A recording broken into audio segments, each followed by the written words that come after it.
നമ്മൾ ഗർവാഫസി എന്നൊക്കെ കേട്ടിട്ടില്ലേ?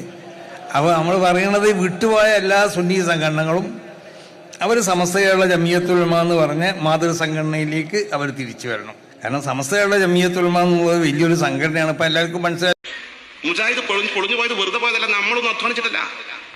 നമ്മുടെ മുൻഗാമികളുടെ അധ്വാനത്തിന്റെ ഫല ഇന്നും ഈ ആളുകൾ ഉറപ്പിച്ചു നിർത്തുന്നത്. വിദഗ്ധമായി ഒരു കോംപ്രമൈസും അവർ തയ്യാറായിട്ടില്ല, ഒരു വിട്ടുവീഴ്ചക്കും തയ്യാറായിട്ടില്ല.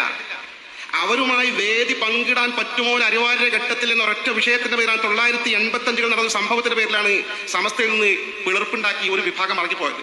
ഒറ്റ പ്രശ്നം, രാജ്യത്തെ മുസ്ലിമീങ്ങൾ മൊത്തം ഗുരുതരമായ പ്രതിസന്ധി നേരിടുന്ന ഘട്ടത്തിൽ അതിനെതിരെ സമരം ചെയ്ത് വിജയിപ്പിക്കാൻ വേണ്ടി രാജ്യത്തെ മുസ്ലിങ്ങൾ ഒറ്റക്കെട്ടായി നിൽക്കുന്ന ഘട്ടത്തിൽ അവിടെ വിദഗ്ധകാരുമായി സഹകരിക്കാൻ പറ്റുമോ ഇല്ലേ എന്ന അഭിപ്രായ വ്യത്യാസം വന്നപ്പോൾ ഒരു വിഭാഗം ഇറങ്ങിപ്പോകേണ്ടി വന്നു. അതല്ലാതെ ഈ തോന്നുന്നത് പോലെ മുജാഹിദ് ജമാഅത്തുമായുള്ള ഈ ബാന്ധവം, അവരുമായുള്ള ഈ കൂട്ടുകെട്ട് അങ്ങനെ സുന്നത്ത് ജമാഅത്തിന്റെ പുറത്താക്കിയതാണ്. ആര് പുറത്താക്കിയടാ? നമ്മൾ ഇറങ്ങിപ്പോന്നാടാ. സുന്നത്ത് ജമാഅത്തിന് എതിരെ ആരെന്ന് കണ്ടാലും ഭൂരിപക്ഷം എന്ന് പറഞ്ഞാൽ ഭൂരിപക്ഷം ഇസ്ലാമിലില്ലടാ. ഇസ്ലാമിന് അനുസരിച്ച ഭൂരിപക്ഷമേ ഉള്ളൂ.